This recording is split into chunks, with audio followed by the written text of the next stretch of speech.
Hello everyone, welcome all of you. I am Dr. Chandan Karan. Today I will discuss about the study of nature, scope and content of social geography. That subject is a very much important for the subjective study in social geography and also the study of UGC NET SET also. That study combined with three parts. One is subjective study, descriptive study and also MCQ study. আমি এই social জিওগ্রাফির যে প্রথম অধ্যায় রয়েছে সেই প্রথম অধ্যায়ের আমি যে মেন ফান্ডামেন্টাল যে বিষয় সেটা আলোচনা করব এবং এই বিষয়টি আলোচনা করার পাশে আমি কিছু এমসিকিউ কোশ্চেন স্টাডি করাবো যেটা বিভিন্ন কম্পারেটিভ যে সমস্ত এক্সামগুলো হয় বিশেষ করে ইউজিসি নেট কিংবা সেট এই যে এক্সামগুলো হয় সেটা তাতে এই স্টাডিটা ভীষণ কাজে লাগবে। তো আমি শুরু করছি আজকের বিষয় nature, scope and content of social geography, অর্থাৎ সামাজিক ভূগোলের যে প্রকৃতি, তার যে পরিধি বা তার যে মূল বিষয়বস্তু, এটা নিয়ে আলোচনা করা। তো প্রথমে আমাদের জানা দরকার যে সোসাইটি আসলে কি। সোসাইটি বা সমাজ হলো এক সমন্বয় যেখানে একটা নির্দিষ্ট ভৌগোলিক পরিসরে মানুষ বসবাস করে এবং বিভিন্ন পারিপার্শ্বিক যে পরিস্থিতিগুলো থাকে, যে প্রাকৃতিক কিংবা মানবিক এই যে পরিবেশগুলো থাকে, সেই পরিবেশের সঙ্গে একটা সমন্বয় গড়ে ওঠে। তো এই ছবিতে আমি প্রথমে ব্যাখ্যা করার চেষ্টা করেছি যে first example of Indian civilization, also Indus valley civilization বা সিন্ধু সভ্যতা যাকে বলে। সিন্ধু সভ্যতা হচ্ছে একটা আমাদের কাছে একটা বিশেষ আইকনিক বিষয় বলা যায়, কারণ আমাদের সোসাইটির যে মূল বিষয় সেটা কিন্তু আমরা এই সিন্ধু সভ্যতার বিষয় থেকে কিন্তু উপলব্ধি করতে পারি। অর্থাৎ একসময় একটা উল্লেখযোগ্য সিভিলাইজেশন কিন্তু ছিল। তো সেই সিভিলাইজেশন বা সমাজের যে বিষয়টা ছিল সেই ধারণা কিন্তু এখনো রয়েছে। অর্থাৎ আমরা যে এখন মডার্ন সোসাইটিতে বসবাস করি সেটাই কিন্তু আলোচনা করা যেতে পারে। অর্থাৎ প্রাথমিকভাবে প্রাচীন যে সভ্যতা তার একটা উল্লেখযোগ্য উদাহরণ হচ্ছে সিন্ধু সভ্যতা। আমরা এখানে এই ছবিতে মহেঞ্জোদারো সভ্যতার কিছু প্রত্নতাত্ত্বিক যে নিদর্শন সেটা দেখতে পাচ্ছি। অর্থাৎ মহেঞ্জোদারো সভ্যতা ঠিক এইরকম কিন্তু একটা আর্কিওলজিক্যাল নকশা যাকে বলি সেটা কিন্তু ছিল। তো তাহলে সমাজ বিষয়টা স্টাডি করার জন্য আমাদের একেবারে প্রাথমিক অবস্থায় সিন্ধু সভ্যতার কথা মনে রাখা দরকার, মহেঞ্জোদারো সভ্যতার কথা মনে রাখা দরকার। তাহলে আমরা এই সোসাইটি সম্পর্কে বা সোশ্যাল জিওগ্রাফি সম্পর্কে আমাদের বিশদ জানতে খুব সুবিধে হয়। তো নেক্সট আমি দেখাচ্ছি আজকের দিনে মডার্ন সোসাইটি। সেখানে আমি যদি ইন্ডিয়ার এক্সাম্পল দেখি, এই চিত্রের সাহায্যে দেখানো যাচ্ছে যে ভারতবর্ষে কোন কোন জায়গায় ম্যাক্সিমাম পপুলেশন রয়েছে বা মানুষের অবস্থান রয়েছে, জনসংখ্যার পরিমাণ সর্বোচ্চ জায়গায় রয়েছে, এটা দেখানো হচ্ছে। তো এটাও তো একটা সমাজের নিদর্শন। ঠিক তার পাশাপাশি যদি আমরা বসত দেখি বা সেটেলমেন্ট দেখি, সেখানে আমরা দেখতে পাচ্ছি এখানে গ্রিন কভার বা গ্রিন যে পয়েন্টগুলো রয়েছে সেগুলো কিন্তু মোস্ট প্রবাবলি ম্যাক্সিমাম সেটেলমেন্ট এখানে বিলংস করছে।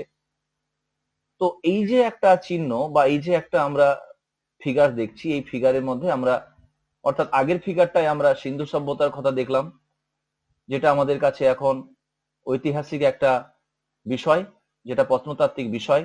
ঠিক পরে আমরা দেখছি আজকের দিনে যে মডার্ন সোসাইটি অর্থাৎ ইন্ডিয়ান যে সোসাইটি, অবশ্য মডার্ন সোসাইটি বলবো না, এর পাশাপাশি রুরাল সোসাইটি এটাও কিন্তু আমরা দেখলাম। এরপরে আমরা যেটা সাবজেক্টিভ স্টাডিতে আসছি, যে সোশ্যাল জিওগ্রাফি আলোচনা করার জন্য প্রথমেই স্টাডি করার দরকার সোশ্যাল জিওগ্রাফি আসলে কোথা থেকে এসছে। সোশ্যাল জিওগ্রাফি আমরা এই যে ফিগারটা দেখলাম, এই ফিগারের মধ্যে আমি সার্বিকভাবে বোঝানোর চেষ্টা করেছি যে ব্রাঞ্চ অফ জিওগ্রাফি, অর্থাৎ ভূগোলের মৌলিক যে ব্রাঞ্চ, সেই মৌলিক ব্রাঞ্চগুলো মেনলি তিনটে।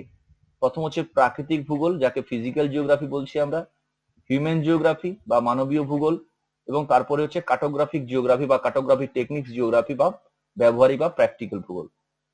তাহলে এই যে তিনটে মেন ব্রাঞ্চ বললাম, তার মধ্যে মানবীয় ভূগোল যেটা, সেই মানবীয় ভূগোলের একটা উল্লেখযোগ্য শাখা হচ্ছে কিন্তু সোশ্যাল জিওগ্রাফি। তবে অন্যান্য শাখাও কিন্তু আছে, মানবিক ভূগোলে আরো অন্যান্য ব্রাঞ্চ রয়েছে, তার মধ্যে সোশ্যাল জিওগ্রাফিটা কিন্তু একটা উল্লেখযোগ্য ব্রাঞ্চ। তাহলে এটা আমাদের স্টাডি করার দরকার হলো। আর এই ছবিতে আমি দেখানোর চেষ্টা করেছি যে হিউম্যান জিওগ্রাফি বললাম, যে মানবিক ভূগোল বললাম, এই যে মানবিক ভূগোল বললাম, হিউম্যান জিওগ্রাফি, তাকে আমরা বিভিন্ন সাবজেক্টিভ ভাবে ক্যাটাগরি করতে পারি। যেমন ডেমোগ্রাফি মানে জনসংখ্যা বা জনবসতির যে বিষয়টা, জনসংখ্যা জনবসতি, এই বিষয়টা আলোচনা করতে গেলে আমরা ডেমোগ্রাফি স্টাডি করে থাকি। তার সঙ্গে সঙ্গে পপুলেশন জিওগ্রাফি, জনসংখ্যা ভূগোল, urban geography, economic geography, settlement geography, cultural geography, এই বিষয়টা কিন্তু হিউম্যান জিওগ্রাফি, এগুলো কিন্তু সবই কিন্তু একটা সমন্বয়। তো এর পাশাপাশি আমি আলোচনা করতে চাইছি যে সোশ্যাল জিওগ্রাফি স্টাডি করলে আমরা যে সায়েন্টিফিক যে ব্রাঞ্চ, তার নাম হচ্ছে সোশ্যাল সায়েন্স। তো সোশ্যাল জিওগ্রাফি আর সোশ্যাল সায়েন্স কিন্তু একেবারে কম্বাইন্ড একটা পার্ট। অর্থাৎ যে বিজ্ঞানের যে শাখায় আমরা সমাজ সম্পর্কে আলোচনা করতে পারি, সামাজিক বিভিন্ন দৃষ্টিভঙ্গিগুলো আলোচনা করতে পারি, সেটাকেই আমরা বলি বিজ্ঞানের একটা ব্রাঞ্চ, তার নাম হচ্ছে সোশ্যাল সায়েন্স। তো সোশ্যাল সায়েন্সের মধ্যে কি কি আলোচনা করা হয়, সেখানে আমি অ্যাট এ গ্ল্যান্স আমি পিকচারাইজ করার চেষ্টা করেছি। সমাজ ভূগোলের বা সমাজ বিজ্ঞান যাকে বলে, সমাজ বিজ্ঞানের মধ্যে আমরা কি কি পড়ি, হিউম্যান জিওগ্রাফি পড়ি। তাহলে বোঝা গেল হিউম্যান জিওগ্রাফি কিন্তু আসছে কোত্থেকে, সোশ্যাল সায়েন্স থেকে। অর্থাৎ হিউম্যান জিওগ্রাফি কিন্তু সোশ্যাল সায়েন্সের একটা উল্লেখযোগ্য ব্রাঞ্চ। তো এরপরে আমি আলোচনা করতে যাচ্ছি যে আসল যে আমাদের আলোচ্য বিষয় আজকের, এবং এই পেজটার মধ্যে আমি বোঝানোর চেষ্টা করেছি যে সমাজ ভূগোলের মূল বিষয় এবং তার পাশাপাশি কিছু এমসিকিউ কোশ্চেন। তো এই এমসিকিউ কোশ্চেন গুলো যদি আমরা ভালো করে ফোকাস করি, তাহলে কিন্তু আমরা এই পার্ট থেকে, অর্থাৎ সোশ্যাল জিওগ্রাফি একদম ইন্ট্রোডিউসিং পার্ট থেকে কিন্তু অনেকগুলো এমসিকিউ কোশ্চেন আমরা রেডি করতে পারবো, যেটা বিভিন্নভাবে যদি কোশ্চেন আসে, নেট পরীক্ষা বা সেট পরীক্ষা বা WBSET পরীক্ষা, এগুলো যদি কোশ্চেন আসে, তাহলে এই কোশ্চেন গুলো কিন্তু আমরা ফোকাস করলে আমরা ভালো করে বুঝতে পারবো। তো সেই এমসিকিউ কোশ্চেন আমি পরে আসছি। প্রথমে যেটা ফোকাস করার চেষ্টা করছি, সোশ্যাল জিওগ্রাফি আসলে কি। সোশ্যাল জিওগ্রাফি বা সামাজিক ভূগোল হচ্ছে একটা মানবিক ভূগোলের ব্রাঞ্চ, এবং এই সোশ্যাল জিওগ্রাফি ইন্ট্রোডিউস প্রথম করেছিলেন ভ্যালাক্স 1908 সালে। তিনি সমাজ ভূগোল সম্পর্কে বিশদ ব্যাখ্যা করেন বা প্রাথমিকভাবে তিনি ধারণা তুলে ধরেন। আর সমাজ ভূগোলে আমরা কি আলোচনা করি না, সোশ্যাল জিওগ্রাফি যে analytical study in social phenomena, অর্থাৎ সমাজের মধ্যে ঘটে চলা বিভিন্ন যে সমস্ত ঘটনা, যে সমস্ত বিষয়, সেগুলোকে আমরা আলোচনা করি সোশ্যাল জিওগ্রাফির মধ্যে। এবং এই সোশ্যাল জিওগ্রাফি হচ্ছে একটা রিলেশন, একটা সম্পর্ক। কি রিলেশন না, সোশ্যাল রিলেশন, সোশ্যাল আইডেন্টিটি, অর্থাৎ মানুষের যে প্রধান পরিচয়, মানুষের যে মূল পরিচয়, সেটা কিন্তু সোসাইটি বা সমাজ। তাহলে সোশ্যাল জিওগ্রাফি কিন্তু আমাদের পরিচয় বহন করে। সোশ্যাল জিওগ্রাফি আমাদের রিলেশন তুলে ধরে, অর্থাৎ সোশ্যাল রিলেশন, তাই বলা হচ্ছে first social relation, second social identities and social inequalities, অর্থাৎ আমাদের সমাজের মধ্যে যে বৈষম্য আছে সেটাও কিন্তু তুলে ধরে। তাহলে সোশ্যাল জিওগ্রাফি আমাদের কাছে কি বিষয় না, মেন বিষয় হচ্ছে যেটা সোশ্যাল রিলেশন তুলে ধরতে পারে, সোশ্যাল আইডেন্টিটি তুলে ধরতে পারে এবং সোশ্যাল ইনইকুয়ালিটি তুলে ধরতে পারে। এবং এর পাশাপাশি আমি আলোচনা করতে চাইছি যে social geography most closely related to social theory also, অর্থাৎ সামাজিক যে সমস্ত বিভিন্ন নীতি বা যে সমস্ত যে ফর্মুলা, যে সমস্ত প্র্যাকটিক্যাল নলেজ বা প্র্যাকটিক্যাল সেন্স, আমরা যে রিসার্চের কাজ করি, সোশ্যাল সায়েন্স রিলেটেড যে রিসার্চের কাজগুলো করি, সেটা কিন্তু অ্যাকচুয়ালি সোশ্যাল জিওগ্রাফির পার্ট। তো তার মানে সোশ্যাল জিওগ্রাফি কিন্তু একটা উল্লেখযোগ্য একটা মানে মানবীয় ভূগোল যাকে বলা হয়, উল্লেখযোগ্য একটা প্র্যাকটিক্যাল সেন্সেও কিন্তু আমরা আলোচনা করতে পারি। তো এটা হচ্ছে আমাদের প্রাথমিক ইন্ট্রোডাকশন যেটা বলা যায়। তো এই ইন্ট্রোডাকশন থেকে কিছু এমসিকিউ আমি কোশ্চেন এখানে আলোচনা করার চেষ্টা করেছি।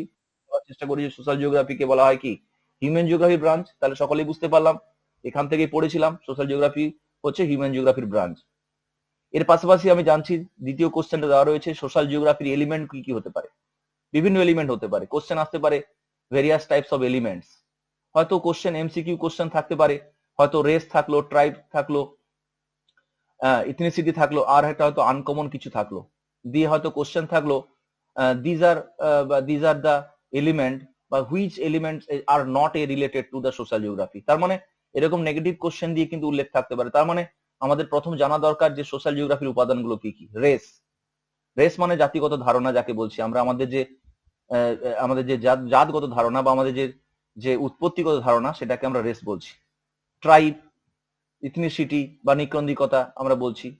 বা এই যে ল্যাঙ্গুয়েজ, ভাষা, কাস্ট, রিলিজিয়াস, অর্থাৎ সমাজ ভূগোল কিন্তু আলোচনা করে কিন্তু রেস নিয়ে, আলোচনা করে ট্রাইব নিয়ে, আলোচনা করে ইথনিসিটি নিয়ে, আলোচনা করে ল্যাঙ্গুয়েজ নিয়ে, আলোচনা করে কাস্ট নিয়ে, আলোচনা করে রিলিজিয়াস নিয়ে।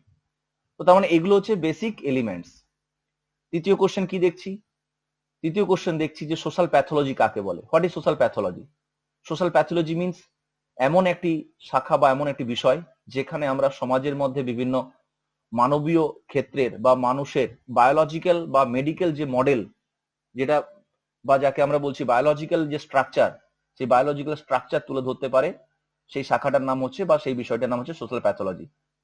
এরকম এমসিকিউ থাকতে পারে যে সোশ্যাল প্যাথোলজি মিন্স কি, না সোশ্যাল প্যাথোলজি মিন্স আমাদের মনে রাখতে হবে a biological or medical model to analyze the problematical phenomena of society called as social pathology. পরের কোশ্চেন আমি আলোচনা করছি সোশ্যালাইজেশন। সোশ্যালাইজেশন বা সামাজিকীকরণ কাকে বলে? বাংলায় যাকে বলে সামাজিকীকরণ অর্থাৎ সোশ্যালাইজেশন। সোশ্যালাইজেশন কাকে বলে? সোশ্যালাইজেশন বলতে বোঝায় যে একটা একটা একটা একটা এডুকেশনাল সিস্টেম যাকে বলছি, অর্থাৎ সমাজ যে যে সিস্টেম স্টাডি করলে বা যে বিষয়ে আলোচনা করলে আমরা সামাজিকভাবে বিভিন্ন সচেতন হতে পারবো, আমাদের মানবিকতা বা আমাদের আচার আচরণ বোধ এগুলো আমরা ফিল করতে পারবো, সেটাকে বলে সোশ্যালাইজেশন। অর্থাৎ সামাজিকীকরণ যাকে বলে, অর্থাৎ সমাজ সম্পর্কে জানা, সমাজকে চেনা, সমাজের ভাবধারাগুলোকে ফোকাস করা, সমাজে থাকতে গেলে কি রকম আচার আচরণ করতে হয় এটাকে নিয়ে আলোচনা করা, এটাকে বলা সোশ্যালাইজেশন। এবং পরের 5 নম্বর যে কোশ্চেনটা আমি দেখছি যে বলা হচ্ছে যে pattern social relationship those the regular the repetitive aspect of the interaction between members of given entity. অর্থাৎ সোশ্যাল স্ট্রাকচার কাকে বলে? সোশ্যাল স্ট্রাকচার মানে যে বৈষম্যর কথা বলা হয়, যে ভাগগুলো বলা হয়, অর্থাৎ সমাজের মধ্যে যে যে যে প্যাটার্ন আমরা দেখি, সমাজের মধ্যে যে বিভাজন দেখি, সেই বিভাজনটাকে আমরা একসঙ্গে সামগ্রিকভাবে সোশ্যাল স্ট্রাকচারের মধ্যে আলোচনা করতে পারি।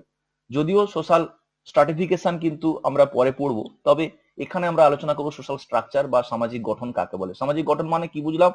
সামাজিক গঠন বলতে বোঝায় একটা রিলেশন, সমাজের সমস্ত সদস্যদের মধ্যে সামগ্রিকভাবে যে রিলেশন আমরা দেখি বা তাদের ইন্টারাকশন দেখি, তাদের যে আন্তঃসম্পর্ক দেখি, একে অপরের সঙ্গে যে আন্তঃসম্পর্ক দেখি, সেটাকেই আমরা কিন্তু বলি সোশ্যাল স্ট্রাকচার। তাহলে এই চ্যাপ্টার থেকে বা এই পার্টটা থেকে আমরা কিছু এমসিকিউ টাইপের কোশ্চেন রেডি করতে পারলাম। তার মানে আমাদের মেন বিষয়টাও পড়া হলো, মেন সাবজেক্টটা বোঝা গেল এবং তার সঙ্গে কিছু এমসিকিউ আমরা স্টাডি করতে পারলাম। নেক্সট এই বিষয়টা বা এই পেজটা আমি ডিসকাস করার চেষ্টা করেছি যে সোশ্যাল আইডেন্টিটি। আমি একটু আলোচনা করছিলাম, সোশ্যাল স্ট্রাকচারের কথা বলছিলাম। Social structure means as a identity, একটা শনাক্তকরণ বিষয়। সমাজের মধ্যে যারা মেম্বার্স রয়েছে, সোশ্যাল মেম্বার্স যারা রয়েছে, তাদের কি বিষয়। তো এখানে এই ফিগারের মাধ্যমে আমি বোঝানোর চেষ্টা করেছি যে হিন্দু সমাজের মধ্যে ব্রাহ্মণ, ক্ষত্রিয়, বৈশ্য, শূদ্র, এটা যে একটা বিভাজন বলা যায়। আবার মুসলিমদের মধ্যে শিয়া, সুন্নি আমরা দেখতে পাচ্ছি। তো তার মানে এটাও কিন্তু একটা আলোচ্য বিষয় সোশ্যাল জিওগ্রাফির মধ্যে। তো এখান থেকেও কিছু এমসিকিউ কোশ্চেন আমি স্টাডি করলাম, যেমন সোশ্যাল স্ট্রাকচার কাকে বলে। এখানে বলা রয়েছে social structure refer to the human action and interactionship বা or relationship with a environment. একটা নির্দিষ্ট পরিবেশের সঙ্গে মানুষের যে কাজকর্ম, মানুষের যে ক্রিয়াকলাপ, তার যে সম্পর্ক, তাকে বলছি আমরা সোশ্যাল স্ট্রাকচার। এই সোশ্যাল স্ট্রাকচার দুভাগে ভাগ করা যায়। এক হচ্ছে হরাইজন্টাল স্ট্রাকচার বা হরাইজন্টাল সোশ্যাল স্ট্রাকচার, আর হচ্ছে ভার্টিক্যাল সোশ্যাল স্ট্রাকচার। তাহলে হরাইজন্টাল সোশ্যাল স্ট্রাকচার কাকে বলে?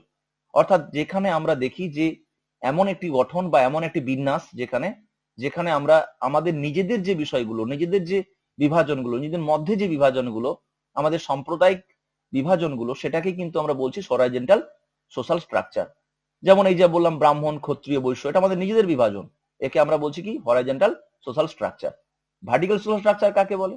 না, যেখানে বলা হচ্ছে যে মানুষ তার নিজেদের যে চরিত্রগত বৈশিষ্ট্য, মানুষের যে যে গ্রুপস যাকে বলে, একটা নির্দিষ্ট গ্রুপের মধ্যে থাকার চেষ্টা করে মানুষ, সেই গ্রুপটাকে যদি আমরা ভাগ করতে পারি তখন তাকে বলা হবে ভার্টিক্যাল সোশ্যাল স্ট্রাকচার। তো এই ভার্টিক্যাল সোশ্যাল স্ট্রাকচার বা মেলি সোশ্যাল স্ট্রাকচারকে আমরা আরো বিভিন্ন ভাগ করতে পারি। যেমন মাইক্রো লেভেলে যদি ভাগ করি আমরা, মাইক্রো লেভেলে অর্থাৎ একদম স্মলেস্ট পার্ট যাকে বলছি, স্মলেস্ট মানে কি ইন্টারপার্সোনাল, অর্থাৎ আমাদের নিজেদের মধ্যে যে বিভাজনটা হয়, আমরা দেখা যায় ধনী গরিব বিভাজন করে ফেলি, আমরা আমরা আমরা হিন্দু মুসলিম বিভাজন করে ফেলি। এই যে ভাগগুলো বলছি, এটাকে আমরা বলছি কিন্তু মাইক্রো লেভেলে। আবার ম্যাক্রো লেভেলে বিভাজন কিরকম? যেমন সোশ্যাল প্রসেস, অর্থাৎ দেখা যাবে বিভিন্ন সম্প্রদায়ের মধ্যে কোনো এক সম্প্রদায়ের তার কালচার আলাদা, আর একটা সম্প্রদায়ের মধ্যে কালচার আলাদা। তার মানে এই যে এই যে বৃহৎ অর্থে যেটাকে আমরা সহজে চেঞ্জ করতে পারি না, যেটা আমাদের চেঞ্জের যে কোনো জায়গা থাকে না, এটাকেই আমরা বলছি স্ট্র্যাটিফিকেশন বা অর্থাৎ সোশ্যাল সোশ্যাল স্ট্রাকচার, অর্থাৎ ম্যাক্রো লেভেলে সোশ্যাল স্ট্রাকচার। এরপরে আমি যদি আরেকটা কোশ্চেন আলোচনা করি, এখানে সোশ্যাল স্ট্যাটাস কাকে বলে? সোশ্যাল স্ট্রাকচার মানে কি? স্ট্যাটাস মানে কি? একটা পজিশন, সমাজের মধ্যে যে একটা নির্দিষ্ট পজিশন আছে মানুষের, সেই পজিশনটাকেই বলছি স্ট্যাটাস। স্ট্যাটাস আমরা আলোচনা করতে পারি, যেমন সোশ্যাল স্ট্যাটাস আলোচনা করতে পারি, বা ফ্যামিলি স্ট্যাটাস থাকতে পারে, হ্যাঁ, তো বা ইকোনমিক স্ট্যাটাস থাকতে পারে। তার মানে তার মধ্যে ইকোনমিক স্ট্যাটাস, ফ্যামিলি স্ট্যাটাসের মধ্যে কিন্তু সোশ্যাল স্ট্যাটাস কিন্তু একটা উল্লেখযোগ্য আলোচ্য বিষয়। তাহলে সোশ্যাল স্ট্যাটাস কাকে বলে? Social status is refer to the position in a social structure. সমাজের যে বিন্যাস বলি বা সমাজের যে মূল কাঠামো বলি, সমাজ বলি, সমাজের মধ্যে মানুষের যে পজিশন, মানুষের কার কি অবস্থান, সেটাকে আমরা সোশ্যাল স্ট্যাটাস বলছি। এই যে মনে করো ব্রাহ্মণ, ক্ষত্রিয়, বৈশ্য, শূদ্র, তো এই যে চার ধরনের মানুষের যে সমন্বয় আমরা দেখি। ব্রাহ্মণরা তারা নিজেদেরকে খুব উচ্চ বা মানুষ উচ্চ একটা জায়গায় অবস্থান করার কথা ভাবে। তারা তারা তাদের পজিশনটা অনেকটা আপার লেভেলে এরকম আমরা ভেবে নিই।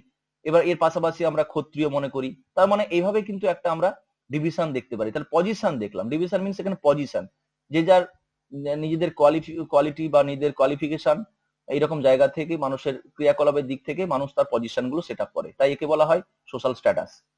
এবারে সোশ্যাল স্ট্যাটাসকে আমরা ভাগ করলাম। এবার সোশ্যাল স্ট্যাটাসকে আমরা বিভিন্ন বিভাজনে দেখতে পারি, যেমন মাস্টার স্ট্যাটাস আমি আলোচনা করতে পারি, বা অ্যাসক্রাইব স্ট্যাটাস বলতে পারি, বা বলছে অ্যাচিভড স্ট্যাটাস বলতে পারি। অর্থাৎ আমরা অনেক স্ট্যাটাসকে অর্জন করি, আবার অনেক স্ট্যাটাস আমাদের বংশানুক্রমিক ভাবে থাকে।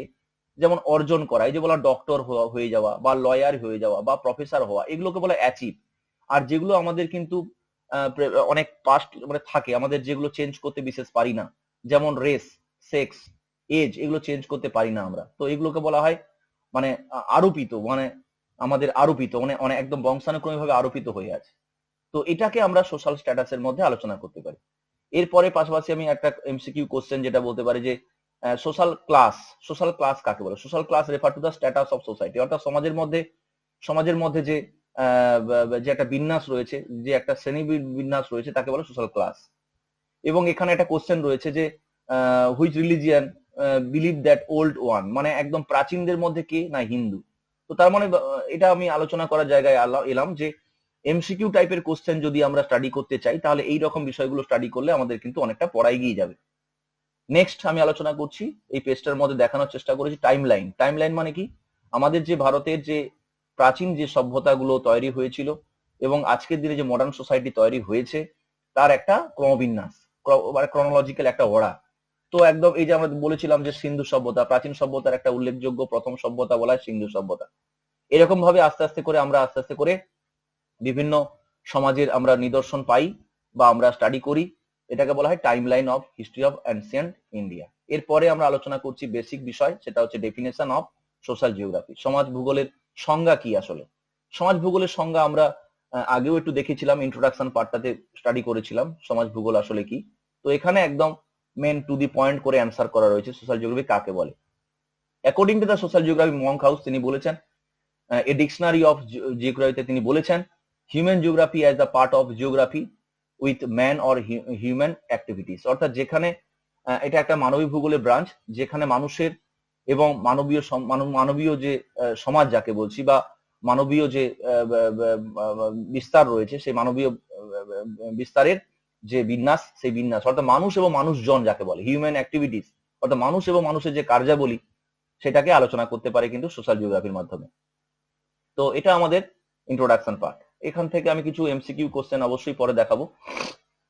তো এখানে আমি আলোচনা করছি অ্যাপ্রোচেস অফ সোশ্যাল জিওগ্রাফি। এখানে সামাজিক ভূগোলে বিভিন্ন অ্যাপ্রোচ আমাদের প্রশ্ন আসতে পারে।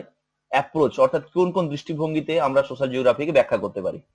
যেমন প্রথমে আলোচনা করা রয়েছে যে পজিটিভিজম অ্যান্ড কোয়ালিটেটিভ অ্যাপ্রোচ, অর্থাৎ আমাদের যে সামাজিক দৃষ্টিভঙ্গি, আমরা সমাজকে কতটা বিজ্ঞানসম্মত ভাবনায় দেখি, এটাকে বলা হয় যে পজিটিভিজম কনসেপ্ট। আমরা জিওগ্রাফিক্যাল থট পড়াশোনা করলে আমরা পজিটিভিজম স্টাডি করতে পারি। অর্থাৎ সামাজিকীকরণ বা সমাজ সম্পর্কে জানা, সমাজ সম্পর্কে বা সমাজের সঙ্গে বিজ্ঞানের মেল বন্ধন করা, এটাকে বলা হয় পজিটিভিজম। এবং এর পাশাপাশি আমরা দেখলাম কোয়ালিটেটিভ অ্যাপ্রোচ, অর্থাৎ যাকে পরিসংখ্যান বিদ্যা বা ম্যাথমেটিক্যাল সায়েন্স আমি আলোচনা করতে পারি। নেক্সট হচ্ছে Marxism approach, humanism approach, feminism approach এবং অ্যাকচুয়ালি পোস্ট মডার্নিজম অ্যাপ্রোচ বা স্ট্রাকচারালিজম অ্যাপ্রোচ। এরপরে আমি আলোচনা করলাম নেচার অ্যান্ড সোশ্যাল জিওগ্রাফি। এখানে দুটো বেসিক পয়েন্ট আছে। এক হচ্ছে যে আমাদের যদি বলে, প্রশ্ন কেউ করে যে সোশ্যাল জিওগ্রাফির মেন প্রকৃতি কি, সোশ্যাল জিওগ্রাফির প্রকৃতি দুটো ভাগে ভাগ করা যেতে পারে। এক হচ্ছে কি study of nature and characteristics of a society, অর্থাৎ একটা সমাজের মধ্যে কি কি বৈশিষ্ট্য আমরা দেখতে পারি, কি কি ক্যারেক্টার আমরা দেখতে পারি, এটাও আলোচনা করে সোশ্যাল জিওগ্রাফি। আর একটা আলোচনা কি করে না সোশ্যাল স্টাডি যা করে অর্থাৎ মডার্ন এবং অ্যানসিয়েন্ট, অর্থাৎ প্রাচীন যুগের সমাজ কেমন ছিল, বর্তমান যুগে বা মডার্ন যুগে সোসাইটি কেমন, এগুলোও কিন্তু সোশ্যাল জিওগ্রাফির একটা উল্লেখযোগ্য নেচার। এরপরে আমি স্কোপ আলোচনা করছি। স্কোপ মানে হচ্ছে পরিধি। সোশ্যাল জিওগ্রাফি পরিধি বলতে কি বোঝায়? পরিধি মানে সোশ্যাল জিওগ্রাফিকে কতটা ভাস্টলি আমরা জানতে পারি। সোশ্যাল জিওগ্রাফি সম্পর্কে ভাস্টলি জানতে গেলে আমাদের কয়েকটা পয়েন্ট জানতে হবে, আমি এখানে পয়েন্ট আউট করার চেষ্টা করেছি। ফার্স্ট পয়েন্ট হচ্ছে ম্যান অ্যান্ড এনভায়রনমেন্ট রিলেশনশিপ, অর্থাৎ মানুষ এবং পরিবেশের যে সম্পর্ক।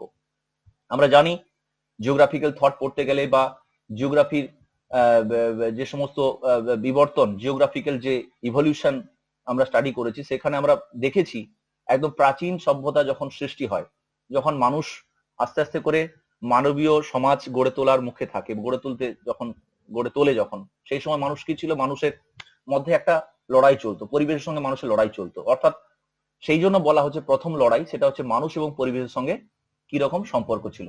সেই সম্পর্ক আলোচনা করতে গেলে আমরা তিনটে মেন বেসিক পার্ট আমরা জেনেছিলাম, নিশ্চয়ই অনেকে মনে আছে। যেটা হচ্ছে প্রথম হচ্ছে আমরা জানি ডিটারমিনিজম, পসিবিলিজম, তাই না?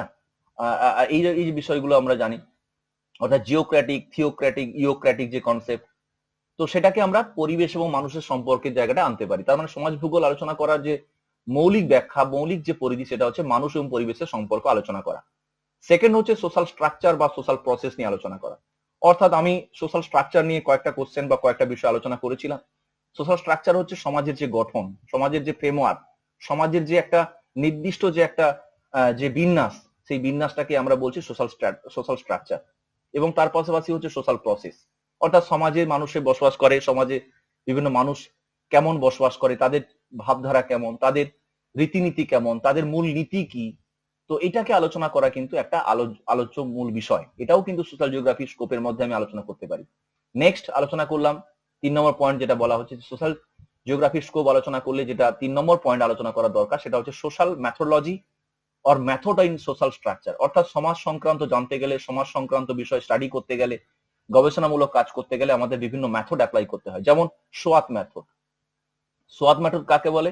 সোয়াত, SWOT, সোয়াত, অর্থাৎ S for strength, W for weakness, O for opportunity and T for threat. তো এই যে চারটা ক্যাটাগরি বললাম, চারটা ক্যাটাগরি ভিত্তিক কোনো একটা নির্দিষ্ট সোসাইটি কেমন আছে, সেটাকে যদি আমরা পারসেপশন স্টাডি করি, আমরা যদি বিভিন্ন ম্যাথমেটিক্যাল বেস করে যদি আমরা স্টাডি করি, তাহলে কিন্তু আমরা তার অ্যান্সার পেয়ে যাব। তো এটাকে বলা সোশ্যাল ম্যাথোলজি। আর কি আলোচনা করা যেতে পারে সোশ্যাল জিওগ্রাফির মধ্যে? 4 নম্বর যে পয়েন্টটা বলেছি, study of the social issues in social space, অর্থাৎ সামাজিক যে একটা ক্ষেত্র পরিসর আমরা জানি, বিভিন্ন ক্ষেত্র পরিসর হতে পারে, কোনো একটা ভিলেজ হতে পারে, কোনো একটা ব্লক হতে পারে, কোনো একটা ডিস্ট্রিক্ট হতে পারে, এগুলোকে এক একটা ভৌগোলিক ক্ষেত্র বলি আমরা। তো এরকম যে সোশ্যাল স্পেস বললাম, সোশ্যাল ভৌগোলিক ক্ষেত্র বললাম, সেই ক্ষেত্রতে কি রকম সমস্যাগুলো আমরা দেখতে পাই, আগে কেমন কি কি সমস্যা দেখতে পেতাম, এখন বর্তমান কি সমস্যা চলছে, বা আগামীতে কি রকম সমস্যা আসতে চলেছে, এইরকম বিষয়টা কিন্তু আমরা আলোচনা করতে পারি। যখন আমরা জানি যেমন প্রভার্টি, ক্রাইম, চাইল্ড লেবার, হ্যাঁ, তো এইগুলো কিন্তু উল্লেখযোগ্য সোশ্যাল একটা ইস্যুস। তো এইগুলো নিয়ে কিন্তু সোশ্যাল জিওগ্রাফি আলোচনা করে। তার মানে আমরা সোশ্যাল জিওগ্রাফি স্কোপ নিয়ে যেটা বলছিলাম, প্রথম পয়েন্ট বললাম man and environment relationship, second point বললাম সোশ্যাল স্ট্রাকচার এবং সোশ্যাল প্রসেস আলোচনা করা, 3 নম্বর বললাম সোশ্যাল ম্যাথোলজি নিয়ে আলোচনা করা, 4 নম্বর হচ্ছে সোশ্যাল ইস্যু নিয়ে আলোচনা করা। তো এই চারটা পয়েন্ট যদি আমরা ফোকাস করি, তাহলে সোশ্যাল জিওগ্রাফির যে স্কোপ সেটা আলোচনা করতে পারবো। আচ্ছা, এবার আমি লাস্ট যেটা বলার চেষ্টা করেছি, এমসিকিউ কোশ্চেন, হয়তো এখান থেকেই আসতে পারে কিছু বইয়ের নাম। যেমন আমরা জানি হিউম্যান জিওগ্রাফি মাজিদ হাসান নাম জানি, আবার একই রকম ফান্ডামেন্টাল সোশিওলজি সেটা কোন জিওগ্রাফার লিখেছেন? গিসবার্ট লিখেছেন। একই রকম ভাবে যদি আমরা দেখি যা philosophy of the social ecology, Murray, এটা ওনার লেখা বই। আবার যদি বলে যে ক্লাস, কাস্ট এবং অকুপেশন, এখানে আমরা বিভিন্ন জিওগ্রাফারের নাম এখানে দেখলাম। তো তার মানে এখানে আমরা সর্বোপরি আমি ফোকাস করলাম যে টোটাল আমার এই যে ডকুমেন্টসটা আমি ফোকাস করলাম, এই ডকুমেন্টস এর মধ্যে কি দেখলাম না, এই ডকুমেন্টস এর মধ্যে আমি টোটাল বিষয়টা ফোকাস করলাম যে একটা ছোট্ট part, nature and scope and content of social geography যে পার্ট আছে, এর ইন্ট্রোডাকশন পার্টে আমরা কিছু সাবজেক্টিভ স্টাডি করলাম, কিছু ডেসক্রিপটিভ কিছু স্টাডি করলাম, এবং তার সঙ্গে সঙ্গে আমরা এমসিকিউ স্টাডি করলাম। ফলে এই আমাদের ভিডিওটা বা অর্থাৎ এই ডকুমেন্টসটা বা এই প্রেজেন্টেশনটা অনেকের অনেকটাই উপকারে লাগবে আমি আশা করি। ওকে, থ্যাংক ইউ।